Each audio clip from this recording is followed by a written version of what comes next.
Bonjour à toute la communauté libre et riche et bienvenue pour une nouvelle vidéo. Aujourd'hui, nous allons analyser un des problèmes récurrents au sein de notre société qui n'est autre que le manque d'argent. Cependant, nous allons te démontrer que ce problème n'est que la conséquence d'un manque de connaissances en matière de gestion budgétaire, d'une mauvaise façon d'agir, d'être, mais aussi de penser. Aussi, toujours dans l'optique de parfaire ton éducation et te donner les moyens de t'aider, nous allons te présenter le concept des 4 cadrans de la liberté financière qui va non seulement te surprendre, mais en plus te propulser vers la voie du succès. Donc c'est parti!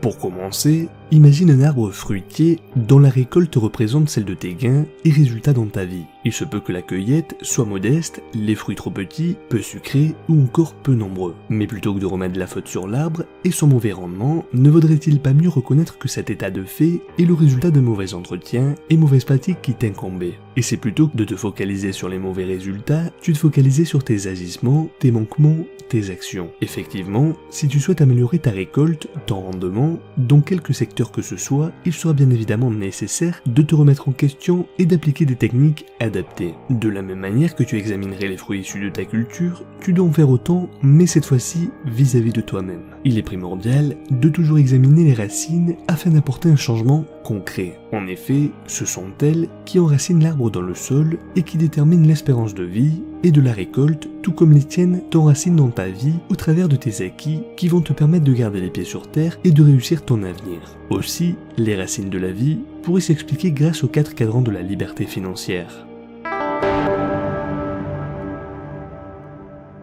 Comme tu peux le voir actuellement à l'écran, nous avons d'un côté la partie mentale. Celle-ci est donc composée de tout ce que l'on pense, notre esprit, notre éducation, notre entourage ou encore notre expérience. En effet, tout se joue dès l'enfance et encore davantage le tout petit enfant qui est naturellement ouvert à ce qui lui vient de l'extérieur. C'est bien sûr de là qu'il reçoit tous les soins dont il a besoin et qu'il ne peut pas se donner à lui-même. Tout ce qui appartient à l'hérédité, que l'héritage soit physique, psychique ou culturel, joue aussi un très grand rôle. Le milieu social, les conditions de vie, ainsi que l'éducation donnée par les parents et la famille apportent ensuite des influences majeures. Idem pour l'enseignement scolaire. Au fil des années, c'est cet extérieur qui participe à faire grandir l'enfant, à le former et faire de lui l'adulte qu'il sera. De l'autre côté, il y a ce que l'on appelle la partie spirituelle. Presque tout le monde a été éduqué plus ou moins avec une étroite relation avec les religions ou croyances. Celle-ci, indépendamment de son origine ou son importance, va également avoir un impact sur ta manière d'agir, ta relation vis-à-vis de l'argent, ta conduite, etc. L'avant-dernier cadran concerne la partie émotionnelle. Il s'agit de savoir comment l'on réagit personnellement face aux adversités, comment est impactée notre humeur en cas de réalisation d'événements particuliers, qu'ils soient positifs ou négatifs, notre santé émotionnelle, à savoir si l'on se trouve actuellement dans un état de dépression ou au contraire plutôt joyeux, etc. Enfin, le 4e cadran découle des 3 précédents. En effet, le mental d'une personne, ses croyances ainsi que ses émotions vont venir donner forme à ce que nous sommes, comme le monde physique, le monde réel dans lequel nous vivons. Ce sont donc ces prédispositions qui vont venir affecter ce 4e cadran sous forme de fruits pour un arbre et sous forme de résultats pour nous, êtres humains. Pour illustrer cela, et afin que tu puisses mieux comprendre, nous allons te l'expliquer par un exemple parlant. Supposons qu'après avoir écrit un texte sur ton ordinateur, tu souhaites l'imprimer, c'est-à-dire le faire passer en quelque sorte du monde virtuel présent sur ton ordinateur au monde physique ou réel par l'intermédiaire de l'imprimante sur format papier. Après avoir imprimé et relu ton texte, tu t'aperçois qu'il y a une faute d'orthographe. Aussi, tu vas la corriger avec du blanco. Donc persuadé que le problème est résolu, tu imprimes un second exemplaire à partir de l'ordinateur. Bien évidemment, le texte sort à nouveau avec l'erreur puisque pas corrigé à la source. Quelle n'est pas ta surprise en retrouvant la même faute d'orthographe alors que tu l'avais rectifiée sur ta feuille. Tu renouvelles la même opération en pensant que désormais, en l'ayant corrigée 2 fois, elle ne sera plus retranscrite. À la 3e impression, tu réalises que si tu souhaites réellement mettre un terme définitivement à ce problème et ne pas devoir corriger plusieurs fois la même erreur, il va te falloir intervenir directement depuis l'ordinateur. Même si cette métaphore te semble absurde, puisque évidente, sache toutefois que c'est exactement ce qu'il se passe dans la réalité sans même que tu t'en aperçoives. Nous vivons dans un monde de causalité, et ce qu'il est impératif d'assimiler, c'est que le monde physique, celui que l'on voit, n'est que la conséquence des 3 autres cadrans de la liberté, à savoir liés à ton mental, tes croyances, ainsi que tes émotions. La santé est un résultat au même titre que le poids ou la maladie ou encore l'argent ou la richesse. Notre monde extérieur n'est que le résultat de notre monde intérieur. Si les choses ne vont pas bien dans notre vie, que ce soit dans le domaine familial, professionnel, financier par exemple, eh bien cela va rejaillir dans notre vie intérieure. Le seul moyen de changer cet état de fait sera de changer d'abord notre monde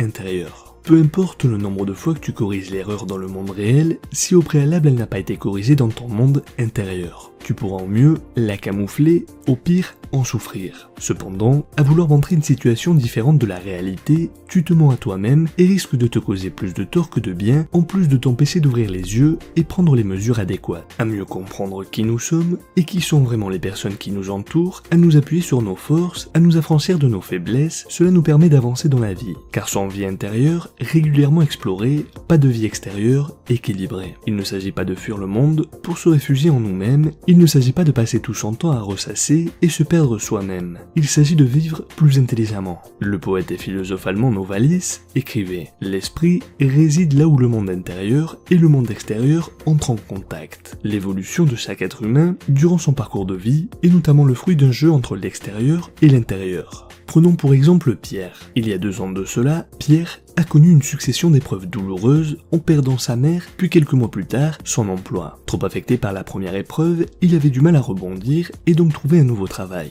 Ayant été éduqué dans les principes du dur labeur, aux efforts et sacrifices, il déprimait à l'idée de rester dans cette situation de oisiveté à laquelle il n'était pas habitué, lui qui avait toujours durement économisé pour se payer son pavillon, obtenu à la sueur de son franc, disait-il. De plus, étant fils unique, il avait également hérité de la résidence principale de ses parents, ainsi que leur maison au bord de mer. Le problème, selon lui, était que, en plus d'être sans emploi, il avait désormais la charge de l'entretien non seulement de sa maison, mais aussi les 2 de ses défunts parents. Devant tant de responsabilités et si peu de moyens, il était désemparé. Il avait une compagne depuis quelques années, mais vivait séparément avec les frères respectifs. La logique pour un individu avec une bonne éducation financière aurait été de vivre ensemble, sous le même toit, de partager ainsi les dépenses et de louer les 3 maisons, la sienne, puis les 2 hérités qui étaient déjà payés. Cette attitude lui aurait permis d'obtenir une rente mensuelle de plus de 2000 €, ce qui lui aurait permis de vivre paisiblement. Mais Pierre refusa cette alternative car ayant travaillé toute sa vie, selon lui, adopter cette attitude de rentier était synonyme de fainéantise. En fait, c'est son cadran mental qui le poussait à penser de la sorte. Le fait d'avoir eu cette programmation mentale par le biais des valeurs inculquées par ses parents vis-à-vis de l'argent et de la manière de l'acquérir, aucune autre solution n'était envisageable pour gagner sa vie et encore moins celle d'élaborer des stratégies en vue d'obtenir d'autres sources de revenus passifs. Il avait bien essayé de jouer au loto et autres paris sportifs dans l'espoir de mettre un peu de beurre dans les épinards et améliorer sa situation financière, mais c'était bien selon lui le seul moyen d'espérer de s'enrichir un jour grâce au gain du loto, cela revient à dire remettre sa destinée au bon vouloir du hasard. Pierre, comme tout au moins 90% des êtres humains, vivent au travers de croyances limitantes qui en fait ne jouent pas à leur avantage. Que l'on en soit conscient ou non, nous croyons en certaines choses qui nous sabotent, une vue de notre esprit qui nous fait croire que l'on n'est pas capable de faire certaines choses. Elles nous viennent le plus souvent de notre éducation ou de nos expériences passées, en particulier de nos échecs. Ces fausses croyances sont toxiques car elles brident notre potentiel. Rien de plus normal dans la société dans laquelle nous vivons, où nous sommes harcelés en permanence par le négatif. Comme tu l'auras compris, cette vidéo a pour vocation de t'aider à briser les chaînes qui te retiennent prisonnier. Aussi, pour en finir avec ces préjugés, je te propose 3 solutions. Premièrement, si tu te souviens bien dans une vidéo précédente, que tu peux retrouver en cliquant sur l'icône qui apparaît en haut à droite de l'écran, nous avions évoqué l'importance d'avoir des modèles, des mentors. En effet, l'ingrédient clé pour vivre une vie inspirée et audacieuse est de trouver des modèles que nous pouvons imiter, des personnes qui nous servent de phare à l'horizon. Dans la vie, nous déterminons notre ligne de conduite en observant et en reproduisant le comportement de ceux qui nous entourent, des gens dont les histoires et les actes nous inspirent. En réalité, la genèse de beaucoup de nos plus grandes idées et projets vient de l'observation de nos héros. Lorsque nous lisons et entendons parler de personnes dont les histoires nous inspirent, nous devrions écouter attentivement. Nous devrions essayer de saisir des opportunités, de reproduire ces comportements exemplaires. nous devenons ce que nous faisons si nous le faisons assez souvent. Le deuxième point est d'éviter les paroles négatives qui sont toxiques. D'ailleurs, nous avions abordé ce thème dans la vidéo des 7 phrases qui t'empêchent de t'en réussir que nous te recommandons de visualiser si ce n'est pas encore fait. Peut-être les utilises-tu sans même t'en rendre compte, ce qui te maintient la tête sous l'eau, parfois pendant des heures ou pire encore, des jours entiers. Tout ce temps est perdu à jamais alors que tu aurais pu l'utiliser de façon bien plus efficace ou agréable. Notre cerveau possède un pouvoir étonnant, celui de jongler avec nos émotions avec une facilité déconcertante.